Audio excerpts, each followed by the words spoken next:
K98 Talk is expanding its lineup for 2015. This means we are expanding our advertising base.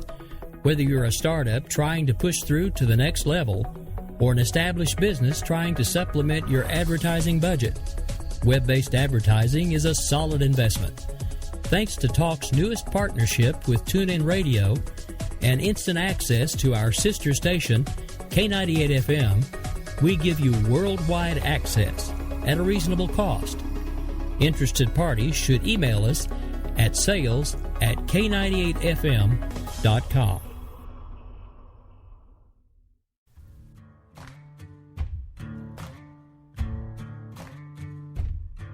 K98talk.com, a leader in internet radio. So grab your seatbelts and take the ride of your life on K98talk.com. Welcome to Opinion Nation. And we stand today on the edge of a new frontier.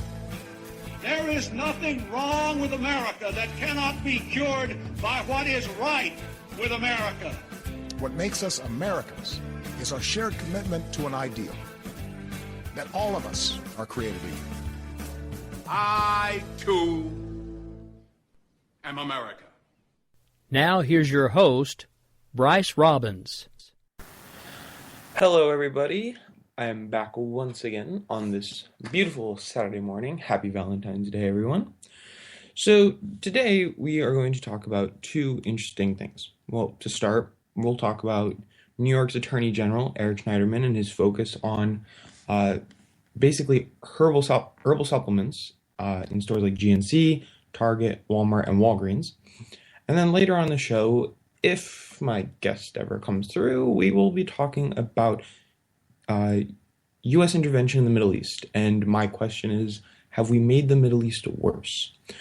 So, to start, we'll talk about Eric Schneiderman. So, New York Attorney General Eric Schneiderman has been focusing on a variety of herbal supplements at major retailers such as GNC, who we all know as a supplement store, Target, Walmart, and Walgreens. So, they did a test, and it found that only 21% of the products actually had DNA from the plants advertised on the label. Okay, so that's basically like telling somebody, oh, buy this item, and they call it cucumber, and there is barely any cucumber in it, something along those lines. So to give you a direct example, the investigation found supplements including ginseng, and there was no ginseng in it. There was ginkgo, and there was garlic, and there was rice powder. There was no ginseng, but it was marketed as ginseng. There was other plants as well that were also marketed to treat things such as Alzheimer's, arthritis, but when these DNA tests were shown, that this was like black magic. They pose no such solutions or help to any of these issues, and honestly, it seems to me to be a scam. It seems to the New York Attorney General to be a scam. So in stores such as Walgreens, they have taken down all their herbal supplements nationwide because this is clearly a problem. Walgreens and GNC stated that they pledged to cooperate with the Attorney General, but this is where we need to take a step back. Stores like GNC have been selling people supplements for a very long time. And the worst part of it all is that what they are advertising is not what they are selling. If you advertise that you are selling a Chevy and you sell somebody a used piece of junk from the 90s, they have the right to say, no, this is not what you advertise. This is false advertisement. There should be legal, there should be a legal response to this, but I'm sure there won't be because, money talks. But there was 390 tests done, and of that, there were 78 samples that were performed on, and again, 21% of those 78 samples had the actual advertisement inside of it. To continue, most of it just was rice powder, grinded up garlic, and oregano. I mean, if I really wanted to, I could make this myself. In fact, the Food and Drug Administration doesn't even require very rigorous testing as it does for drugs in this country. All they have to provide is that it won't harm you. Basically, that the product is safe, but not that it actually does what it says to do. See, this is where regulation is key in this country. So that I can't just sell you some snake oil and say, this cures cancer, or this will make you feel better, this treats Alzheimer's. No, this is wrong, and I'm very glad that the New York Attorney General has picked up on this and is actually doing something. In an interview, the New York Attorney General, Eric Schneiderman, stated that several other state attorney generals have already contacted him about this and said that this could be a nationwide topic that is coming up. I mean, if we think about this, they did DNA tests on an additional 24 bottles of herbal supplements purchased from GNC. The label identified 22% of a single advertised item from GNC. I mean, what is the point of that? This is just false advertisement. I encourage you, if you have ever bought herbal supplements, stop buying them. They are not going to do anything for you, and all of these items are falsely advertised to build up profit, to look good, to advertise, but all they are is rice, wheat, oregano, and garlic. So I do encourage you to stop purchasing them. Okay, but anyways, to move on to our next topic, before I phase into commercial break later on, and really get into the nitty-gritty of it, I'm going to be talking about how the United States has actually, or possibly, made the Middle East worse. So, before the second half of the show, let's do a little historical research. So, after the Cold War, I think we can all agree that the Soviet Union, when they fell in 1991, there was no match militarily to the United States. Even to this day, we outspend the next 14 militaries combined, I think 13 of whom are our allies. So, just to continue on that, we were basically unopposed. After World War II, Britain had largely gotten its ties out of the Middle East, and there wasn't much control. But the United States decided to step in the 1990s for the purpose of, well, yeah, we guessed it, oil. Lots of oil. There's obviously a lot of oil in the Middle East. So to secure our oil, we've invaded militarily. We have sent in billions of dollars. We've commenced in arms trade. But there is an actual problem with this. We go around as the global police force, and as Rick always says, I wish I could go back in time and slap the man in the face who decided the United States was going to be a global police force.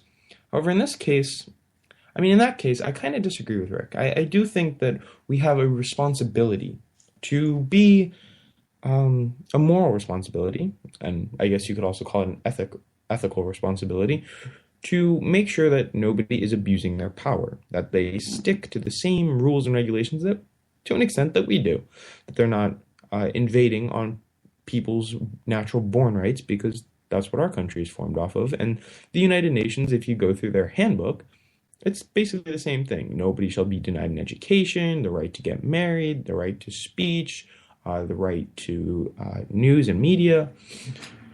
So when a country is not listening to these rules that are clearly stated in the United Nations Declaration, then yes, military action maybe should be taken, or there should be some repercussions. But what happens when the police aren't doing their job and are just looking after their wallets? So if you want to look at the United States as this police force, and you want to look at the Middle East as, I guess, the citizens of our police force, or predominant citizens, also Africa, and in the 1950s through 70s, even early 80s, Latin America. So we would police these areas, but we didn't enforce the proper laws. We've given dictators power, money, and I would say it largely started in the Middle East. I mean, not in the Middle East, in Latin America. We destabilized Latin America with trade in the early 1900s and through intervention because of the Monroe Doctrine that no European country shall ever come to our hemisphere. So we took it upon ourselves to go and intervene all across Latin America, Central America, and, well, we caused a lot of havoc. Because of us, brutes have risen to power, and because of our aid, nothing has changed in Africa. I mean, we're backers of Osama bin Laden and Saddam Hussein. We were backers of Islam Karimov of Uzbekistan, who boiled, yeah, you got that right, boiled 400 to 500 people who spoke out against his regime. We have given Apache helicopters to Bahrain, and guess what? They used them against their people who were speaking out against the government. We have given, we are a democracy, and we go around and we preach that we are giving democracy and freedom to the world. But under us, again, brutes have risen to power in countries all over the world. I mean, it's kind of astonishing that in almost every country in Latin America, if you look them up, a dictator has been backed or given power by the United States. In Asia, it's somewhat similar. In the Middle East, it's somewhat similar. And in Africa, we provide billions of dollars worth of aid, and the governments take in this aid money and they use it to suppress their people. So let's think about it this way. We're not really after democracy at this point. We are after stability and our own comfort. So I would just like to basically give a statistic here that basically Parade magazine ranked the 20 worst dictators in 2014. Okay, 19 of those 20 were given contributions by the United States, and that amounted to $55 billion. So, mind you, that money is not going to education or fixing our crumbling infrastructure. That money is going towards tyrannical dictators who we preach so much against. Our own news media calls our president a dictator, but let's call it what it is. We are nowhere near a dictatorship. Obama is nowhere near a tyrant. There are tyrants out there to whom we give $55 billion to. And that's not even including military trade, arms trade, which I'll get into later. But between 1970 and the year 2000, more than $400 billion have poured into African countries with no development to show for it. And I'm kind of bouncing around here between continents, but my point is that U.S. intervention is hurting the world. We give money to governments and claim it to be aid. These governments use somebody. I believe your guest is calling in. 1 moment. Okay. Well, let's let my guest in. Okay. Well, right. Before you I guys get should to be able my to hear guest- each other now. What? You guys should be able to hear each other now. Okay. Hello, Robert. Yes. Hello. Okay. So I'm just going to continue. My preference will go into commercial, and then we will talk to you after that. Okay. Sounds So good. just stay on the line. So just to continue with my historical analysis here, is that from what it seems, the United States has poured billions of dollars into dictatorships. Those dictators and their dictatorships have suppressed their people. And we go in and name our operations such as Operation Iraqi Freedom. But we give no such thing as freedom to these people. To me, it seems that we pour billions of dollars in, we go in, set up, get oil, we trade military weapons, and then we suppose that everything will be good in the end. I mean, we've given billions of dollars in military hardware. Rick, if you could just play the first tape that I sent you.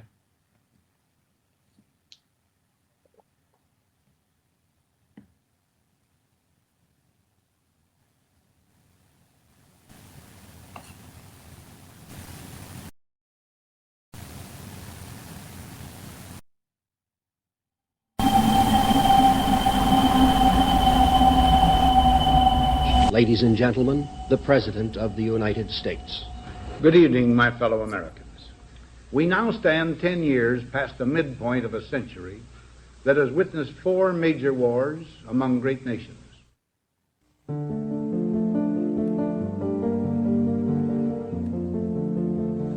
Until the latest of our world conflicts, the United States had no armaments industry. American makers of plowshares could, with time and as required, make swords as well. But we can no longer risk emergency improvisation of national defense. We have been compelled to create a permanent armaments industry of vast proportions. Added to this, 3.5 million men and women are directly engaged in the defense establishment. Now, this conjunction of an immense military establishment and a large arms industry is new in the American experience. The total influence, economic, political, even spiritual, is felt in every city, every state house, every office of the federal government. We recognize the imperative need for this development, yet we must not fail to comprehend its grave implications. Our toil, resources, and livelihood are all involved. So is the very structure of our society. In the councils of government, we must guard against the acquisition of unwarranted influence, whether sought or unsought, by the military-industrial complex. The potential for the disastrous rise of misplaced power exists and will persist. We must never let the weight of this combination endanger our liberties or democratic processes. We should take nothing for granted. Only an alert and knowledgeable citizenry can compel the proper meshing of the huge industrial and military machinery of defense with our peaceful methods and goals, so that security and liberty may prosper together. Okay, so now that we heard that clip, I was actually hoping the Jon Stewart clip would play, but I will just basically say it, that basically we have given arms, as Dwight D. Eisenhower warned us against, to Egypt, Jordan, Iraq, Saudi Arabia, Kuwait, Bahrain, Qatar, the United Arab Emirates, and Oman. And these trades have mounted over $30 billion worth of arms trade. And we arm these Middle Eastern countries only to go back in and fight them again. So, on that note, I'm going to go into a commercial break, and when we get back, we will be talking with my guest, Robert, and I will introduce him then. Okay. See you then.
This is Misty, owner of Wax It Studio in Edmond, Oklahoma, and I'm here to talk to you about a skincare product called Theramedics.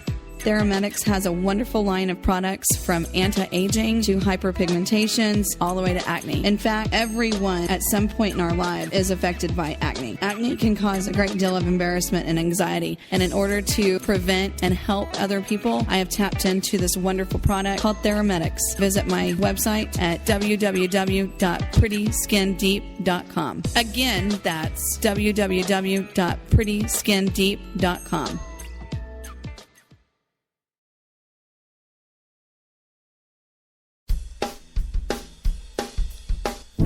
Hi, I'm Steve Long of Liberty Unfiltered.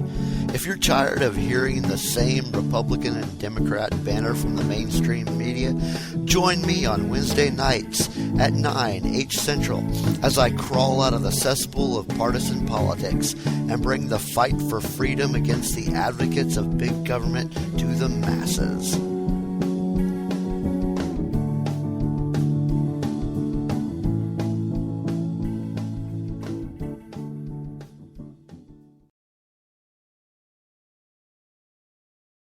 If you like your health care plan, you'll be able to keep your health care plan. This is the most transparent administration in history. Not even a smidgen of corruption. Fact is, we had 4 dead Americans. What difference at this point does it make? If you got a business, you didn't build that. The feeling most people get when they hear Barack Obama's speech, I felt this thrill going up my leg. I don't have that too often. Steady. It's time to hear the truth about America's biggest challenges. Ricky Robinson, host of America Off the Rails, will tackle the important issues facing America today as he tries to keep America from coming off the track. Get ready to hear the truth every Monday through Friday starting at 7 p.m. Eastern, 6 Central, and on Saturdays at 12 p.m. Eastern and 11 Central here on K98Talk.com and the Spark Radio Network.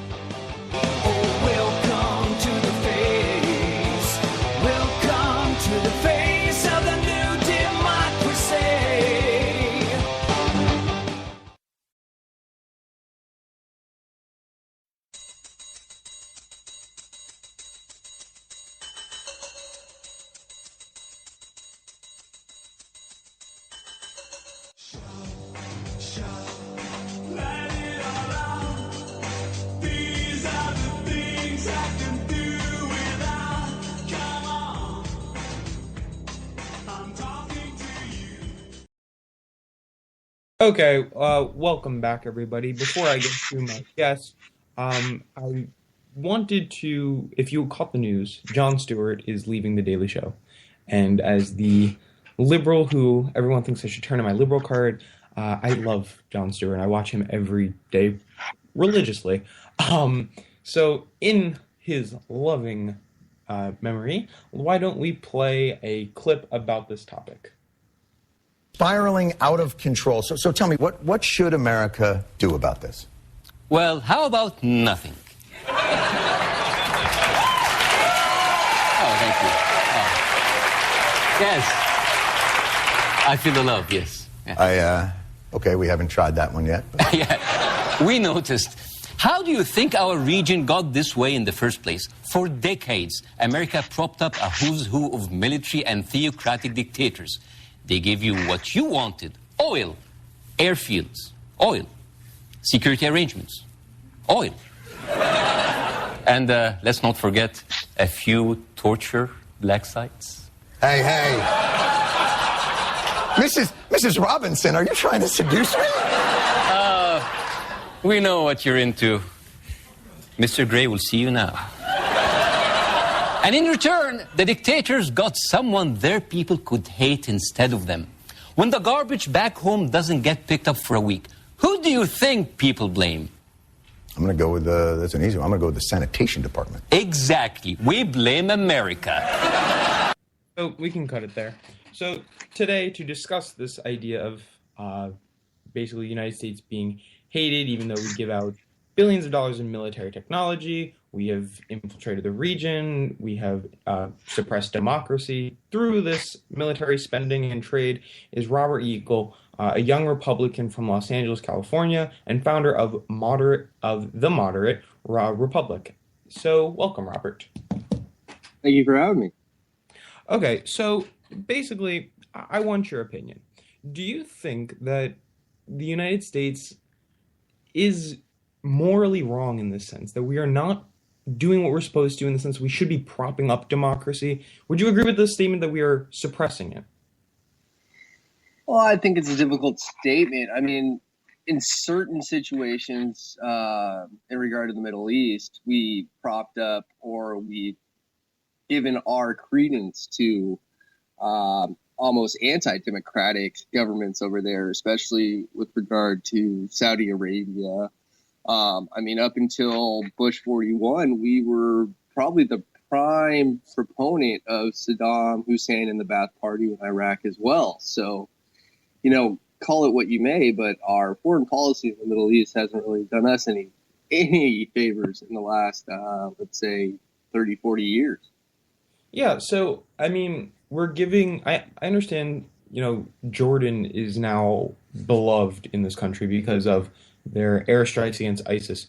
But mind you, the United States is actively and has committed 80% of the airstrikes against ISIS in the past year alone. But Jordan, people don't realize, is run by a king. We backed people like Hosni Mubarak, Saddam Hussein, King Abdullah, who recently died in Saudi Arabia. Do you think that we should be nation building anymore, or do you think this time has passed and we should, as Bassem Youssef said in the Jon Stewart clip, do nothing? I think you have to draw a fine line sooner or later, and just if you look at the history of what we've done in that region, I mean, it's about time we tried something new. This whole idea that the United States should be intervening constantly and consistently to a certain extent in the Middle East, whether it be through our aid to autocratic dictators or in terms of trying to get our choice in terms of the Arab Spring, like within Egypt, to get our faction of the populace into political power.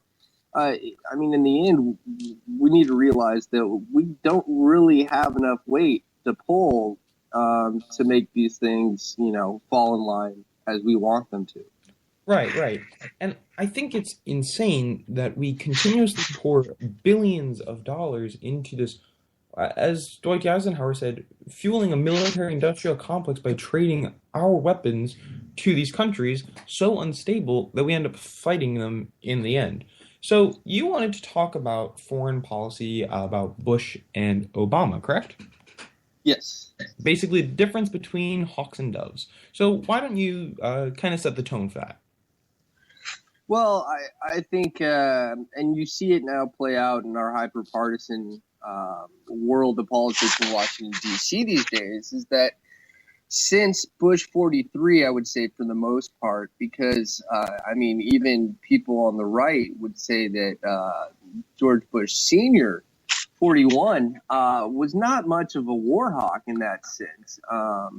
But now you're starting to see, since his son, Bush 43, a much more, let's say, interventionist type of foreign policy that has arisen and become almost the modus operandi for American foreign policy in the way of what many would classify as neoconservatism. The difficulty is that, you know, after, what was it, at least 8 years of war in the Middle East via Iraq and Afghanistan after Bush, that in many ways people wanted to change. They, you know, as much as there was support for the war post 9/11, you started to get a decent amount of the American public that said, hey, what are we doing and what are our goals and are we even accomplishing this? And I would say, looking at it now, we probably haven't. I mean, we served to destabilize Iraq more than it already was. And as much as Obama, you know, championed this idea of getting our troops out of the Middle East, it looks like, unfortunately, that we're going to have to go back in and put boots on the ground. So, well, let me ask you this. If we don't go back in, do you believe that the Middle East and the coalition that they have formed to fight ISIS will see that without U.S. help, they are left alone to do it themselves? Do you think that would be a realistic fate, or do you think that ultimately we will come in guns hot once again?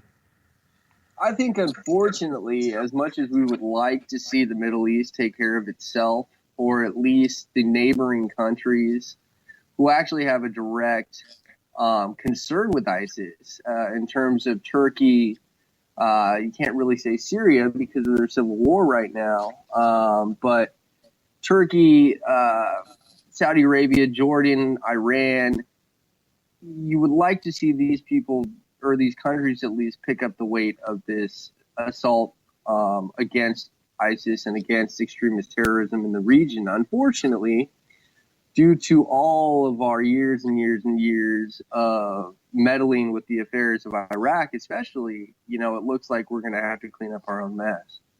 See, my problem is this, is that we go in, right, and we supply who's ever in power billions of dollars in military hardware, and it's not old stuff. It is the new stuff. We give Apache helicopters. We give F-16s. We gave, I think it was $6.2 billion worth of F-16 fighters to Egypt. And then we gave $11 billion in Apache helicopters to Qatar. And honestly, I don't understand. Could you give us a little better insight maybe to why we are doing? Does it make sense to you? It doesn't make sense to me. Well, the idea, I think, is, or the impetus that the U.S. government has in terms of giving aid via, military weapons and defense, is that if we can spend money in that regard instead of having to put American soldiers on the ground, you're not going to see it on TV. The Do you media is think not that the going to United States should take stronger foreign action against Russia and Ukraine? I don't think so, actually. Really? Okay. The difficulty with Russia is that you're dealing with an older foe in the sense of that Russia itself is a nation-state aggressor. Now, in regards to the Middle East and our defense against terrorism and extremism in that region, you're no longer dealing with this 20th century style, a country is at war with the United States. You're dealing with non-nation state actors who in many regards don't have any ties to any of these countries in the Middle East. And so I think we have to separate the two when talking about foreign policy, because there's, one brush doesn't work to paint everybody that is taking up arms against us or Here's against a good our question. allies. How do you think the United States will do, right, let's just say, if we keep taking action in the future? Do you believe that this makes us a laughingstock? Essentially that we put in we put in $1.2 trillion worth into the Iraq war. Okay. And after all that, ISIS is now in charge of the region. And they put a pretty scary face to it. Do you think, how can we change our foreign policy to make it work in the future? Well, the difficulty is that, especially with regards to Iraq, is we're already, we've already played our cards there. We're already tied into the ongoing struggle within that country, especially. And, whether you talk to historians or you talk to people that have any education in the backstory of that region, you're trying to unify a country that has not only a Sunni and Shiite majorities to a certain extent, or two different factions of the populace, but then you also have the Kurds in the northern area. So the assumption that United States can come in and make this and unify this country in some sense after overthrowing Saddam, it's just ridiculous.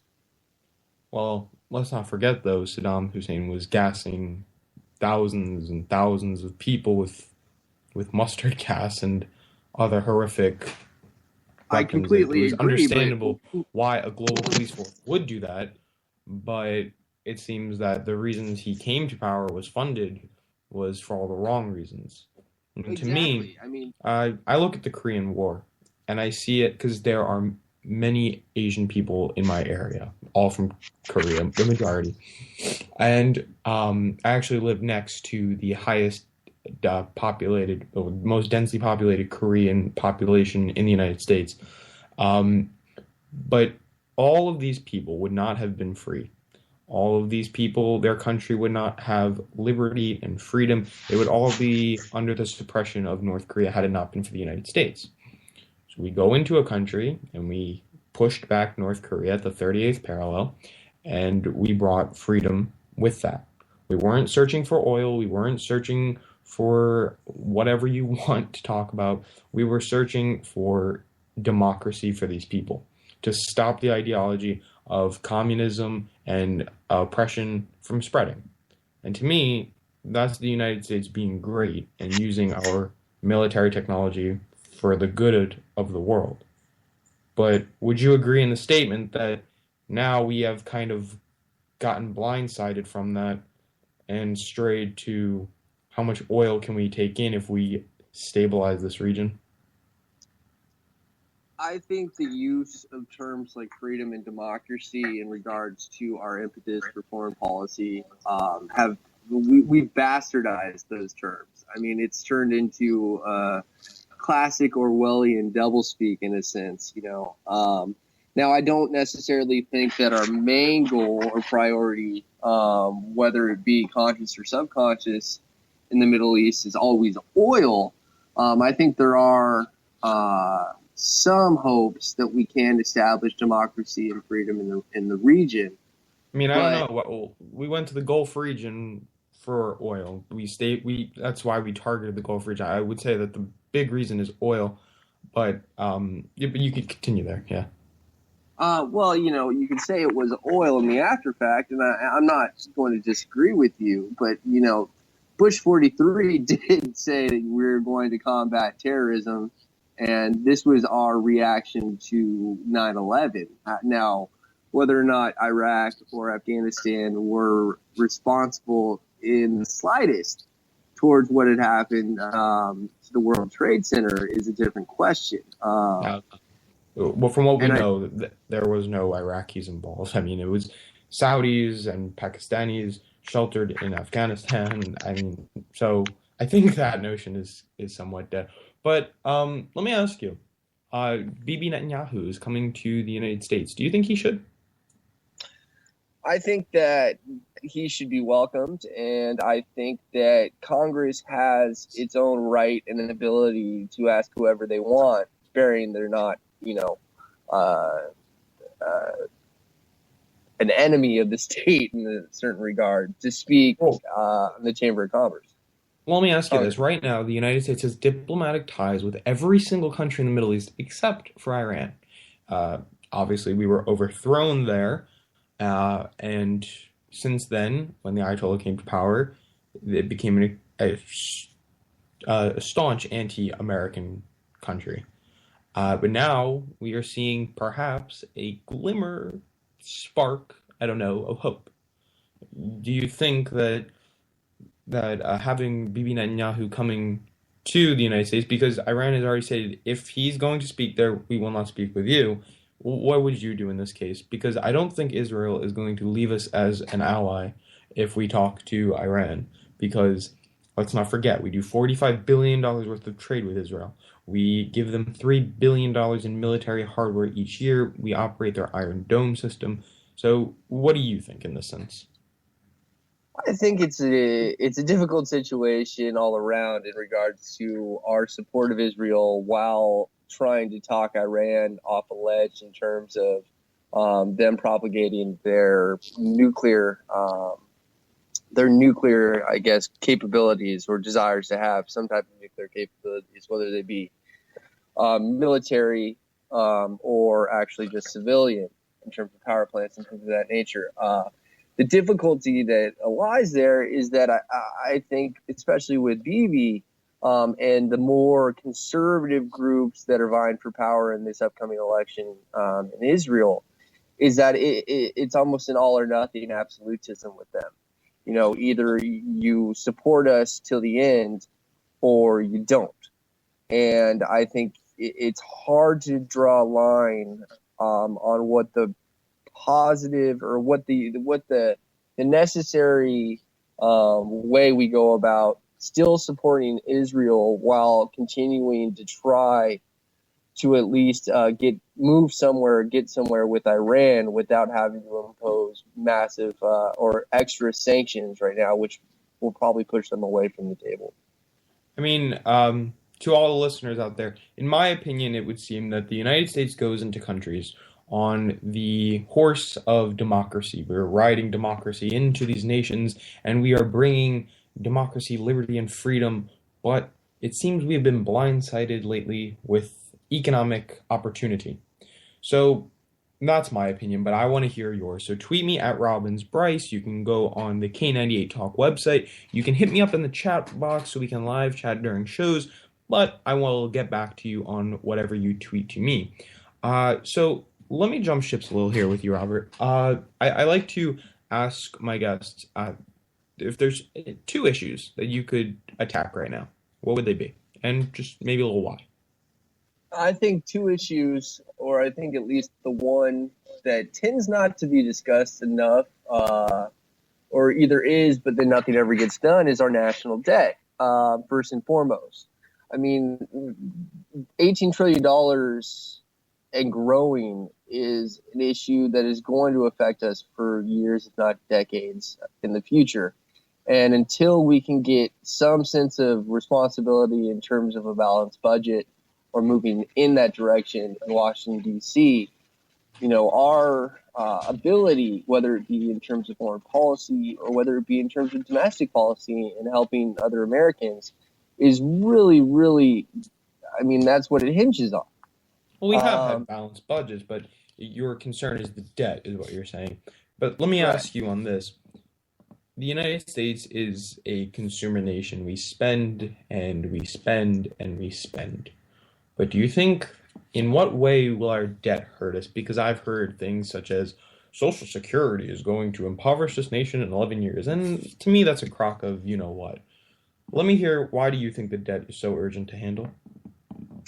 Well, so the whole talk, or I guess lambasting about Social Security going insolvent is just completely and factually wrong. Any economist that actually looks at the numbers and understands the way Social Security works will realize that it will never go insolvent. The only problem is that to a certain extent, when you have too many retirees and not enough workers, your monthly payments via Social Security are going to decrease significantly. But yes, I think the biggest difficulty with our national debt is that if we don't take an active role in trying to diminish or decrease our debt, it ties our hands from innovating and doing new things in the 21st century to actually accomplish something. I mean, our war on poverty and our social programs, our social safety nets, just haven't worked. Now, I'm not going to sit here and tell you that we need to get rid of all of them, because I think that's ridiculous. The government's responsible for providing a social safety net to our people. But I think we need to innovate. We need to change what we're doing if it's not working. All right. No, I understand. All right. So now your second issue would be what? My second issue would probably be the partisanship in Washington, D.C. I think that's probably one of the biggest reasons why we don't see any positive change. I mean, we're dealing with a culture in D.C. right now, if not in the United States in general, with our American politics, that the idea of cooperation and compromise are taboo. They're bad words.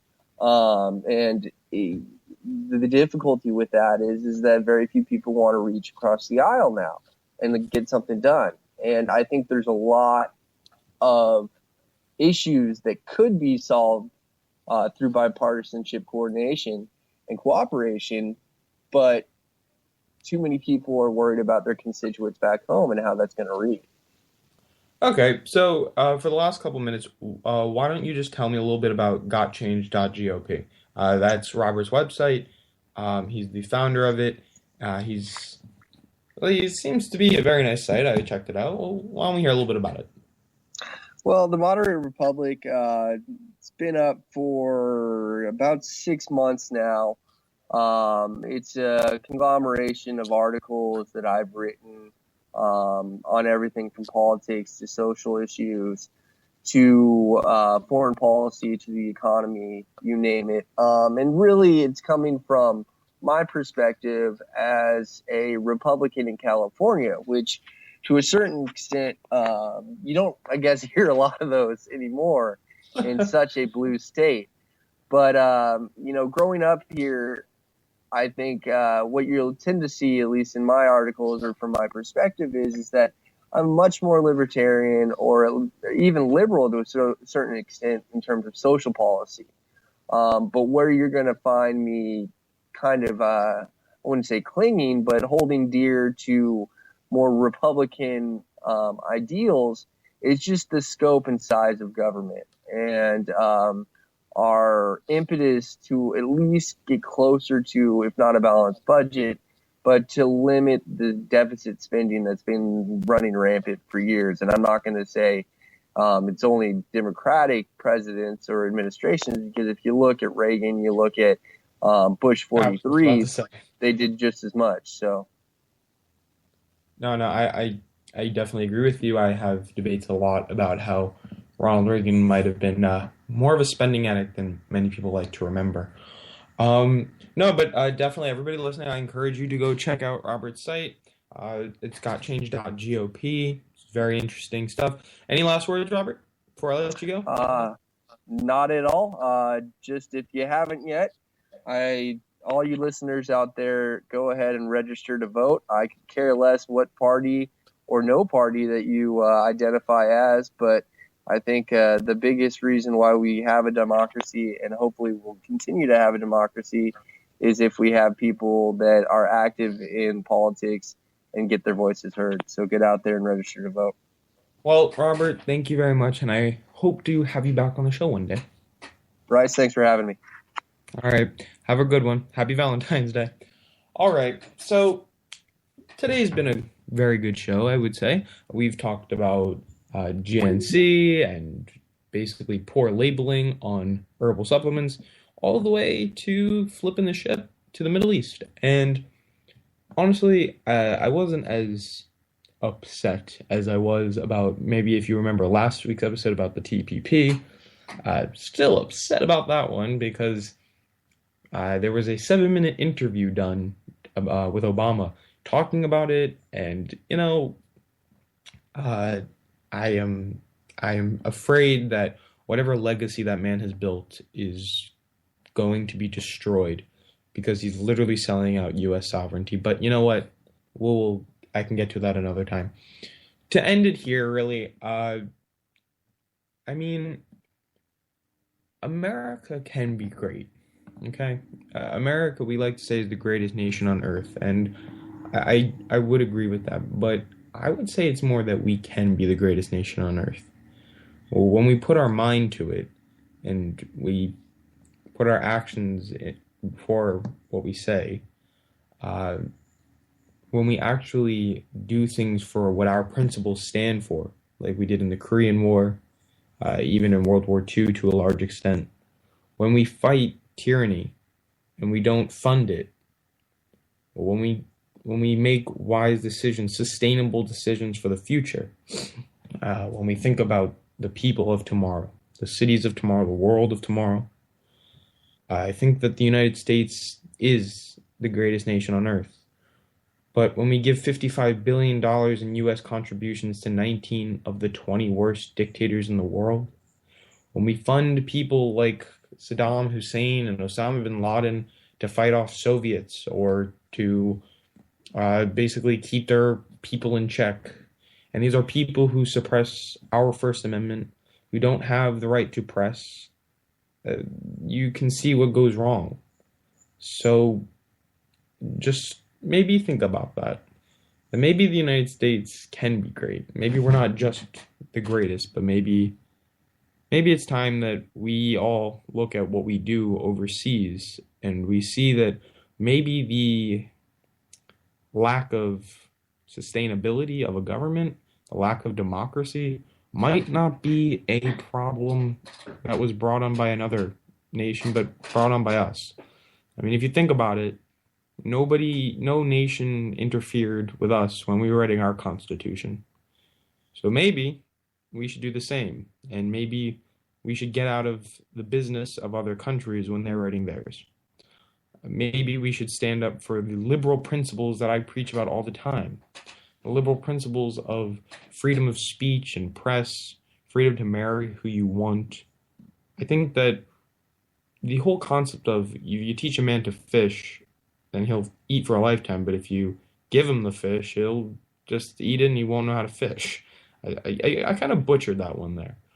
But basically, when you give $400 billion of aid over 30 years to Africa, and you're giving profits to these dictators who have been in power for over 30 years, and then you give power to colonels and generals in the Middle East, and they're winning their quote-unquote democratic elections by 97%, such as General al-Sisi in Egypt.